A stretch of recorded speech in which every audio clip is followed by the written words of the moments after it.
It is, I think, 1:30, according to, I think, Universal Time, and welcome to the joint meeting of the Salina public entities involved with the former Schilling Air Base project. I'm Tim Rogers, the Executive Director for the Salina Airport Authority, and we do have a unique process here. I think in my tenure here, this is the first time there's been a joint meeting of the bodies like this. But we will, I'll call here, go down the agenda, and ask the presiding member of each governing board to call a meeting to order, and then we'll have some opening remarks, and then we'll move into an executive session for consultation with environmental counsel and board counsel for each respective entity. We'll like to just announce to the media that's attending, no action is anticipated following this meeting, and so just it pertains to the specific purposes, the consultation with legal counsel on matters to be deemed attorney-client privilege. At this time, Mayor Davis, maybe turn it over to you and let you look at, confirm your quorum and notice, and then call your meeting to order. Thank you. I'd like to ask the city clerk if notice for this meeting was sent out to those who wish to be notified. Yes. Thank you. Could you, we'll call our meeting to order and go through the roll call, please.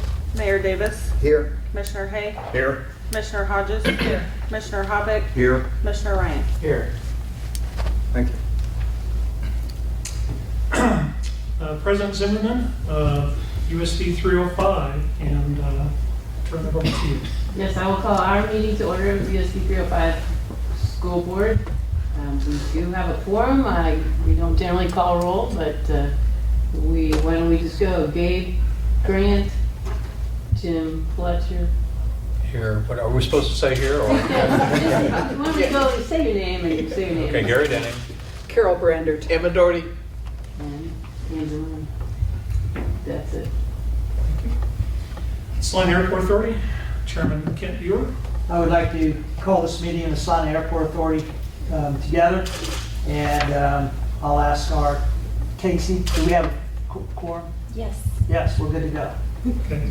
Do you have one board member that was not able to make it? Alan Eichelberger, he called me from the emergency room saying he was not going to be able to make it. He had a fall and a gash on his head, so we send Alan our best regards. Otherwise, he would be here. And Kent State University, Alicia, just introduce yourself and counsel. Yeah, no quorum or meeting to call to order, but happy to represent Kansas State University, Alicia Stark, the interim CEO and Dean. And joining me today is Aaron Good from our Office of General Counsel in Manhattan.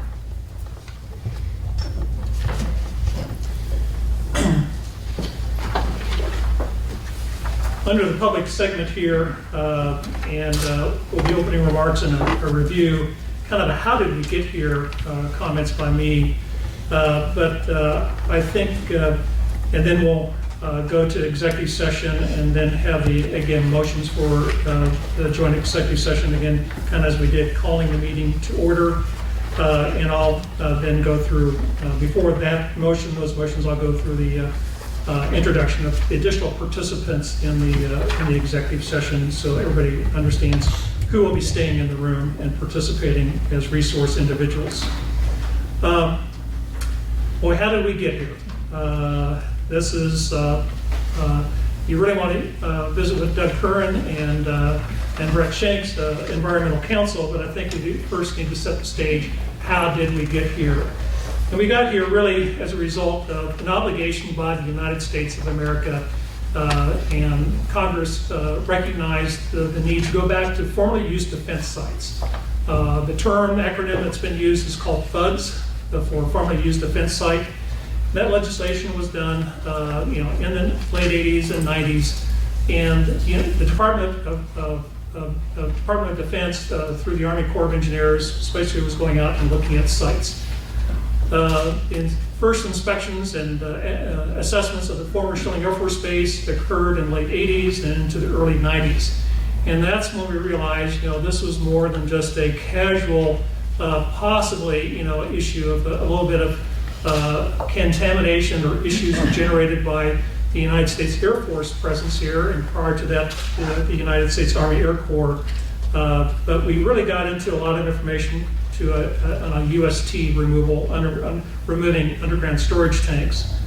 But it became apparent very quickly that the Corps of Engineers, who is the agent of the Department of Defense and to carry out these investigations, was really not interested in looking very closely or very extensively at the possibility of DoD-caused contamination at the former Schilling Air Force Base. Limited investigation. If you go to the chronology that's in front of you, I'm on page 2, and I'll step through some of these points, make some comments. I think you've all had a chance to see that, but this kind of gets you, hopefully, to the point of where we are today. It's really starting in 2000, around February of 2000, that the Corps responded to a letter submitted by the Airport Authority on behalf of the community, and the Corps came back stating the community has no formal role in the process of assessing DoD activity and contamination at the former Schilling Air Force Base.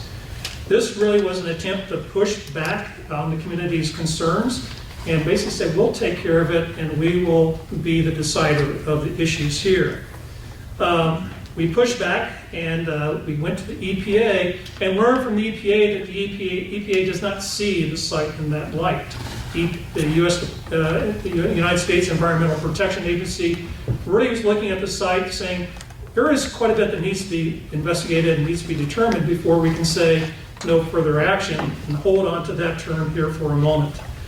In 2000, we decided as a community we needed to start learning ourselves. By this time, the Airport Authority is working with the CEO, the city manager, working with K-State, and working with USD 305, the superintendent of the schools at the time, said we just can't walk away and assume that everything's going to be okay. We started an extensive research. The summer of 2000, Environmental Council went to work, and we pulled in thousands of pages, tens of thousands of pages of truly documents that told us what the Corps wouldn't tell us. The extent of the environmental work and the contamination that was at the former Schilling Air Force Base. And it was extensive. It was nothing that the community had done, had contributed to. It was work, and it was also acceptable in the 50s and 60s. Nobody did anything wrong, except the practices at that time was that chlorinated solvents could be used to wash aircraft, and that solvent could go down into the soil and the groundwater and reside there. We found at that time, too, that the U.S. Corps of Engineers really did not want to accept either PDHE or U.S. EPA involvement. In fact, that they came out by July 2001, and they were saying that really not much needs to be done. They really did not want to remove any soil, but we were learning that's contrary to the EPA's and KDHE's desires. There's a significant item and piece of information that was uncovered in this process, and that was a report in 2001, a Governmental Accountability Office report, report 01-557. It was titled Cleanup at Formerly Used Defense Sites, July of 2001. That report, it's a footnote in that report, but it sums up kind of what we were up against at the time. And I'll quote this footnote. I'm sorry I didn't get it in there in time, but I finally found it earlier this morning. But the footnote states, by the GAO, the Corps makes its determination that no contamination or other hazards exist that require cleanup by the Corps without input from state or federal regulatory agencies, which may not agree. Such determinations are called no further action. According to Corps officials, these determinations do not mean that action may not be required by other subsequent users or owners of the properties to clean up contamination they caused. Corps officials emphasize they are willing to reconsider no further action determinations if evidence of contamination caused by the DoD was found. Well, that's what we had to do, is find that evidence, and that's what the research was. Going to page 3 of the chronology, I'll go a little quicker now. October 14 was the first Restoration Advisory Board meeting. We had to initiate that to get involved in that process. Kristen Gunn was the chair of that RAD and led that effort in that time. I think it was the time you were mayor at the time, or on the city. Yeah, just off as mayor. And with that, the Corps by November 2005 came out with a fact sheet, and they kind of tossed a bone to us. They tossed out, we'll throw $2 million at this project, and we know now that $2 million was not near enough to cover what needed to be done. And by December 2005, the Salina Public Entities, again, the city, the Airport Authority, USD 305, and K-State, we engaged the Dragon Corporation. We did a national search to engage Dragon, and one of the qualifiers in that search and that selection was, and I remember the question well, we would ask the question, do you do work for the U.S. Army Corps of Engineers? And we had engineering firms that fall all over themselves. Yes, we do. We do. We do a lot of work with the Corps of Engineers. They didn't realize that was a disqualifier. We did not want anybody that did work for the Corps of Engineers or had any obligation or was beholden to the Corps down the line. Contentious time in that period of time. We went back and forth. Draken helped us identify the shortcomings that the Corps had in their attempts to not find anything. And then we went ahead and had a large meeting and confronted the Corps with our congressional representation there in a meeting at the K-State College Center. We did get out of that a meeting with then Corps District Commander Colonel Michael Rossi. And this was, he's a very, very honorable officer of the Army. And he said, yeah, we were wrong. We were not going down the right path. Problem is, a district commander only serves 2 years in that post and transitions out. The professional staff and the legal team stays. And that's who we were really fighting. But Colonel Rossi brought up for the first time the idea of a settlement on this project. Would the community be interested in pursuing a cash-out settlement? And that did get our attention. We then had meetings progressing with then attorney and legal counsel with the Corps of Engineers. Then we led to having authorizing Dragon to prepare our first cost to complete analysis. What would it cost to complete this project? And that number was arrived at. The Corps worked on a number and they brought it back to us. And I'm going to jump to page 5, and you'll see that by 2008, 2009, we were not agreeing to what the Corps' number was. Our number was high, the Corps' number was low, and we at that time decided to submit a demand letter to the Corps of Engineers demanding payment of our number to clean up the site. And that is the letter that really led us into litigation at that point. We went through a transition in an environmental law firm in 2009. We were very fortunate to then find the Stinson Law Firm and engagement there to get us to where we are now, and I think a much better position. And they provided excellent counsel as environmental counsel since the end of 2009. We have received, and we started exchanging information as far as, again, can we settle? Can we find a negotiated amount? We could not. So in May of 2010 is when we filed suit in U.S. District Court.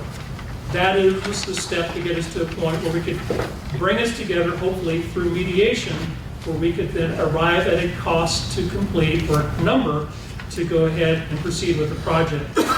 The number was too big to deal with in one mediation, so the result of the mediation was then to really break it down into a workable unit of work, and that was what was keeping us from arriving at a compromise number was not enough data still to understand the site. We didn't fully understand all the plumes, the extent of contamination.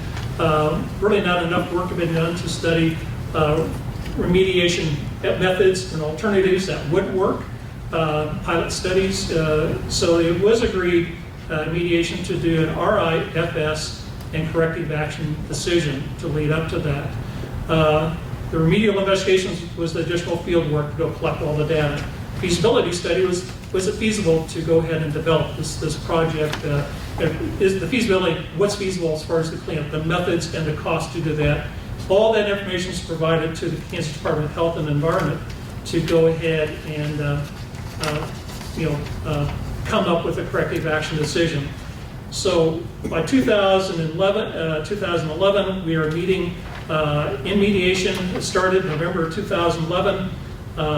We were able to conclude a mediation and a consent decree that covers the work on the RIFS.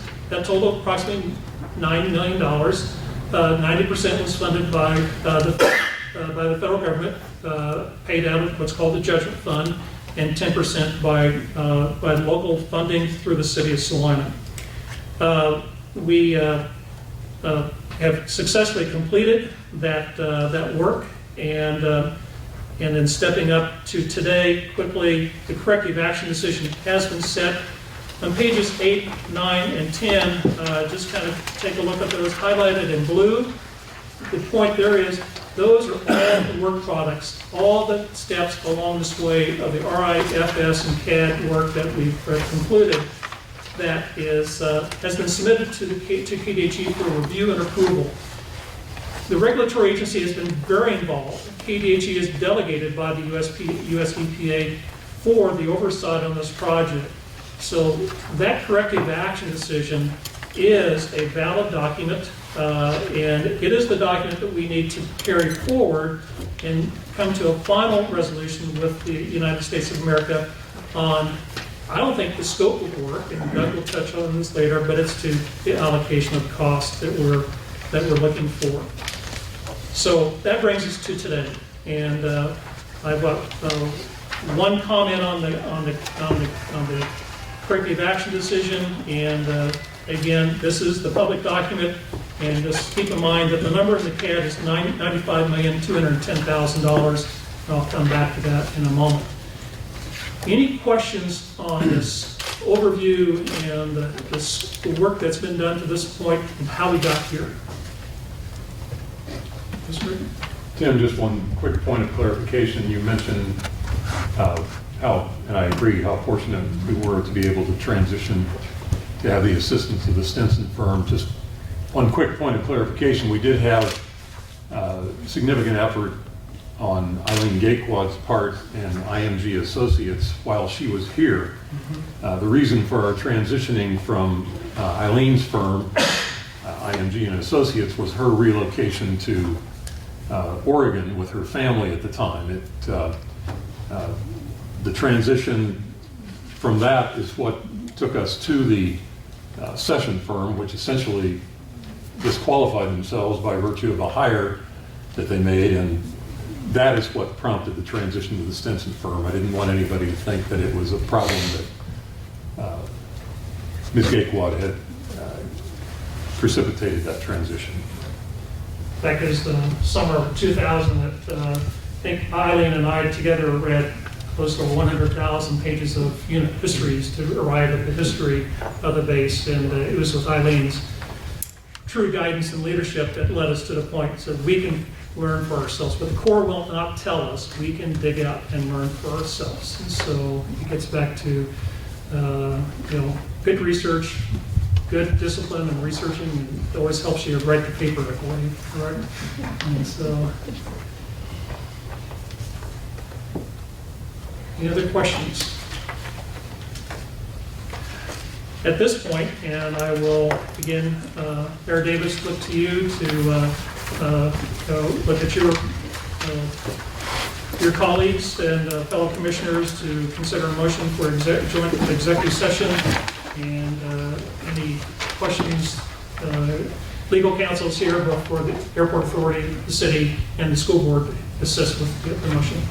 Were the individuals other than board members who will be attending the executive session Thank you. be read first? Included in the executive session, additional participants, Mike Sprague, city manager, Lynn Exline, superintendent for USD 305, myself as executive director of the Airport Authority, Martha Tasker, director of utilities for the city of Salina, Aaron Wright, legal counsel for USD 305, Drake Bingston, legal counsel for the City of Salina and the Salina Airport Authority Board, Matt Schroeder, senior environmental engineer for the Dragon Corporation, Brett Shanks, attorney with the Stinson Law Firm, and Doug Curran, partner with the Stinson Law Firm.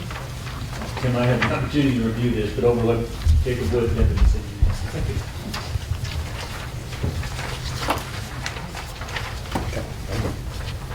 I move that the City of Salina Board of Commissioners recess into a joint executive session with USD 305 Board of Education, the Salina Airport Authority, Board of Directors, and representatives of Kansas State University for 1 hour to discuss with Doug Kern, Environmental Counsel for the Salina Public Entities, the subject of scheduled mediation with representatives of the U.S. Department of Justice and the U.S. Army Corps of Engineers associated with pending litigation in the U.S. District Court based upon the need for consultation with an attorney for the public bodies which would be deemed privileged in the attorney-client relationship pursuant to KSA 45-7319B2.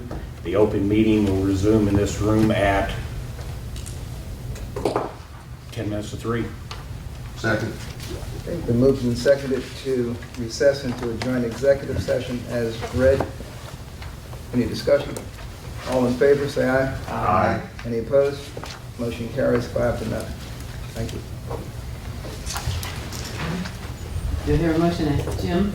Madam President, I move that the USD 305 Board of Education recess into a joint executive session with the Salina Board of Commissioners, the Salina Airport Authority Board of Directors, and representatives of Kansas State University for 1 hour to discuss with Doug Kern, Environmental Counsel for the Salina Public Entities, the subject of scheduled mediation with the representatives of the U.S. Department of Justice and U.S. Army Corps of Engineers associated with pending litigation in U.S. District Court based upon the need for consultation with an attorney for the public bodies which would be deemed privileged in the attorney-client relationship pursuant to KSA 45-7319B2. The open meeting will resume in this room at 2:50 p.m. Have a motion, have a second. Any discussion? All in favor, raise your right hand. All opposed, there's one opposed. Motion carried. Kent? Mr. Lawyer, Kristen, would you like to read that motion? Brian's got it. Motion.